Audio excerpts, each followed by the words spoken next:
আপনারা তো অনেকেই জানেন যে গল ব্লাডারে স্টোন হয়, যেটাকে আমরা বলি পিত্তথলিতে স্টোন বা পাথর। আপনারা কি জানেন যে পিত্তনালীতেও পাথর হতে পারে? জি, পিত্তনালীতেও পাথর হতে পারে। পিত্তথলিটা লাগানো থাকে পিত্তনালীর সাথে, সেই পিত্তনালীতেও পাথর হতে পারে। যদি পিত্তনালীতে পাথর হয় তাহলে সেটার লক্ষণ কিভাবে আপনারা বুঝতে পারবেন? যে অ্যাপেন্ডিসাইটিসে যেমন পেটের নিচের দিকে ব্যথা হয়, আর পিত্তনালীর পাথরের ব্যথাটা পেটের উপরিভাগে ডান দিকে হবে এবং তীব্র ব্যথা হবে। সে ব্যথা সহ্য করার মতো না, ব্যথাটা থেমে থেমে হবে। ব্যথার সাথে আরো কিছু কিছু লক্ষণ যেমন হতে পারে রোগীর অনেক জন্ডিস হবে, চেহারা হলুদ হয়ে যাওয়া, প্রস্রাব হলুদ হয়ে যাওয়া, রোগীর বলবে যে কাঁপুনি সহকারে তার জ্বর আসতে পারে। তাহলে আমরা তিনটা ট্রায়াডের কথা বলি, তিনটা জিনিস একসাথে, যেমন রাইট আপার ইন্টারমিডিয়েন্ট পেইন এবং জন্ডিস আর ফিভার। এই তিনটার কথা আমরা একসাথে বলতে থাকি, যে চারকোর ট্রায়াডস নামে পরিচিত। তো এই পিত্তনালীতে পাথর হওয়ার কারণটা কি? আসলে এটা হচ্ছে মেনলি আপনার পিত্তথলির পাথরটাই মাইগ্রেট করে তার যে সিস্টিক ডাক নালীর, সেই নালী থেকে পিত্তনালীতে গিয়ে থলি থেকে পিত্তনালীতে গিয়ে জমা হয়।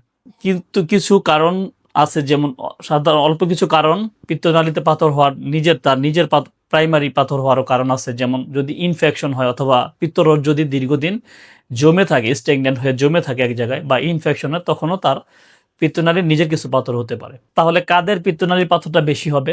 আমরা যেরকম ভাবে জেনেছিলাম যে পিত্তথলির পাথর যাদের বেশি হয়, যেমন মহিলাদের, যারা একটু মোটা স্থূলকায় বা বয়স্কদের হওয়ার চান্স থাকে এই পাথরটা। আর সাধারণত পিত্তথলির পাথরের যে কারণগুলা এখানে, সেই কারণগুলাই, যেমন যারা ওজন কমাতে চান, হঠাৎ করে ওজন কমাতে চান, তাদের তো পাথর হওয়ার বেশি চান্স থাকে পিত্তথলিতে, অ্যাজ ওয়েল অ্যাজ আপনার পিত্তনালীতেও পাথর হতে পারে। তো আমরা এটা কিভাবে ডায়াগনোসিস করব যে তার পিত্তথলিতে না পিত্তনালীতে পাথর?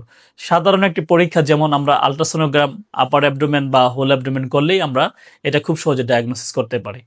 তখন ওখান থেকে আমরা একটা ধারণা পাবো। আর আমরা লিভার ফাংশন টেস্টটা করতে পারি, অ্যান্ড সিবিসি কমপ্লিট ব্লাড কাউন্টটা করতে পারি। তো কমপ্লিট ব্লাড কাউন্ট করার পরে আমরা যদি কোনো ইনফেকশন থাকে সেটা বুঝতে পারি। আর লিভার ফাংশন টেস্ট করলে আমরা লিভার জন্ডিস আছে কিনা সেটা আমরা বুঝতে পারি। আর যদি আল্ট্রাসোনোগ্রামে পাথরের কথা বলে দেয়, তাহলে আমরা পরবর্তী নেক্সট যে পরীক্ষা করব সেটাকে বলা হয় এমআরসিপি। তো এমআরসিপি করলে কমপ্লিটলি আমরা বুঝতে পারি যে পাথরটা কোথায় আছে, পাথরের সাইজ কত, পাথর থাকার কারণে পিত্তনালী কতটুকু মোটা হলো। ঠিক আছে, পুরোপুরি ধারণা আমরা এই এমআরসিপিতে পেয়ে যাই। এটাকে বলা হয় হাইলি সেন্সিটিভ এবং specific for diagnosis this case. তো যদি পিত্তনালীতে কারো পাথর হয় তাহলে আমরা কিভাবে চিকিৎসা করতে পারি? বলা হয়, সাধারণ যেহেতু এখন মডার্ন যুগ, তাহলে বলা হয় যে আপনার এআরসিপির মাধ্যমে পাথরটা বের করে ফেলতে পারি। যদি পাথর ছোট থাকে বা সিঙ্গেল পাথর থাকে, ফেভারেবল কন্ডিশন থাকে, তাহলে এআরসিপির মাধ্যমে পাথরটা বের করে পরের দিনে আমরা বা সেম সেটিংয়ে বলা হয় যে ল্যাপারোস্কোপিক কোলিসিস্টেক্টমি করে পিত্তথলিটাও ফেলে দিতে বলা হয়ে থাকে। আচ্ছা, যদি কোনো জায়গায় অ্যাভেলেবেল এআরসিপি না থাকে, বা এআরসিপি অনেকে এন্ডোস্কোপি ভয়ে করতে চায় না, এআরসিপি মুখ দিয়ে করা হয়, এন্ডোস্কোপির মাধ্যমে করা হয়, তখন অথবা কমপ্লেক্স কেস যেগুলো আপনার এআরসিপি করে বের করা সম্ভব না, সেই সকল কেজের ক্ষেত্রে আমরা ওপেন মানে পেটটা কেটে উপরিভাগে, পেটের ডান দিকে উপরিভাগে পেটটা কেটে আমরা বোথ পিত্তথলি এবং পিত্তনালীর পাথরগুলো সব রিমুভ করে দিতে পারি।